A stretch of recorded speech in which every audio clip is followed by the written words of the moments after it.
Mga master, kahapon po, July 10, 2024, ay lumabas ito pong NCA, Notice of Cash Allocation, para sa Division of Iloilo. Ito ay para sa 2024 cash allowance ng mga public school teachers.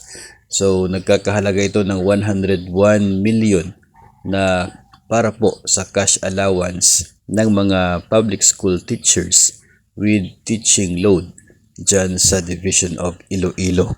No, so far, ang mga nakikita po natin na mayroon pong ganito pong NCA, no, pangmaramihan po yung sa Region 5 at Region 11. Ito po sa Division of Iloilo at mayroon pa tayo man nakikita before pero maliliit na paaralan po yun, hindi po Division Office.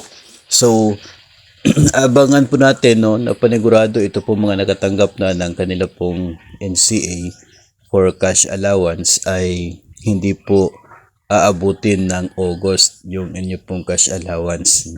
For sure ay this July, no, pagdating po ng pasukan ay matatanggap ninyo yun pong cash allowance na yun dahil ayon po sa guidelines ay not earlier than the start of the official classes, no, official start of the classes.